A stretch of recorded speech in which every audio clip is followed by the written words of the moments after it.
Monsieur le ministre. La parole est à Monsieur Emmanuel Maquet. Monsieur le Président, mes chers collègues, ma question s'adresse à Monsieur le ministre d'État, ministre de la Transition écologique et solidaire. Monsieur le ministre, pour arriver à l'objectif de 32% d'énergie renouvelable dans le mix énergétique, nous sommes dans l'obligation de diversifier nos sources d'énergie. Le développement de l'énergie éolienne est donc un enjeu majeur que nous devons saisir pleinement, mais surtout intelligemment. Depuis plus de 10 ans, les projets se sont multipliés sans cohérence territoriale, sans concertation avec les acteurs locaux et sans la considération que méritent les habitants. La presse relaie de plus en plus les nuisances que subissent les riverains. Dans mon département, la Somme, le premier de France quant au nombre d'éoliennes installées, des citoyens se sentent lésés face aux profits qu'en tirent les opérateurs et s'insurgent de l'impact sur la qualité de nos paysages. Monsieur le ministre, votre action se veut volontariste, mais à force de négliger la vie de nos concitoyens, vous générez un rejet en bloc de l'énergie éolienne. La France, deuxième puissance maritime du monde, se devait d'être leader sur l'éolien en mer. Mais là encore, l'absence de dialogue vous a conduit à l'échec. Rendez-vous compte, au large de la baie de Somme, un projet industriel offshore de 62 éoliennes de 210 mètres de haut a été envisagé. Pour des raisons incompréhensibles, il était implanté au beau milieu d'une zone de pêche et au cœur du parc naturel marin des estuaires Picard et de la mer d'Opale. Évidemment, je m'y suis opposé fermement, ainsi que l'ensemble des élus et professionnels de la pêche, au regard des impacts sur la biodiversité et sur les ressources cynégétiques et halieutiques. Cela a permis le rejet du projet par le parc naturel marin le 20 octobre dernier. Vous et vos représentants au sein de l'Agence française pour la biodiversité, suivrez-vous cet avis? Monsieur le ministre, le degré d'acceptabilité partout en France est maintenant atteint.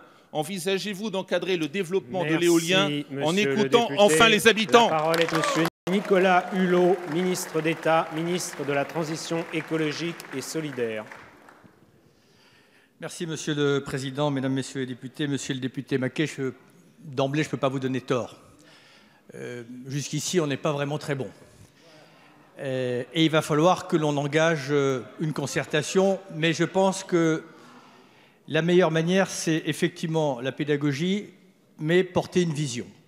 Une vision sur ce que devra être le modèle énergétique dans 20 ans, dans 30 ans ou dans 40 ans. Et je ne suis pas certain que jusqu'à présent, nos concitoyens aient une claire vision et surtout un sentiment de cohérence sur la manière dont nous voulons avancer.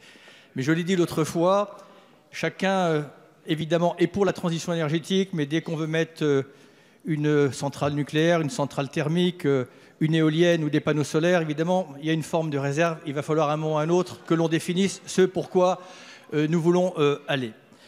Alors, l'éolien offshore, ça se passe bien d'ailleurs de l'autre côté de la Manche, ça se passe mal chez nous, il y aura peut-être des enseignements à tirer, mais j'ai bien conscience de cette difficulté. Si je veux réussir la transition énergétique, il va falloir qu'on associe d'une manière ou d'une autre les citoyens. Ça ne se fera pas d'une manière autoritaire et ça se fera évidemment en étant à l'écoute de leurs réserves, mais il faut aussi que chacun se mette dans une ouverture d'esprit. C'est pour ça que j'ai lancé une démarche de réflexion quand même sur la simplification des procédures et des méthodes de développement des énergies renouvelables, notamment à travers la mise en place d'un groupe de travail qui est animé par Sébastien Lecornu.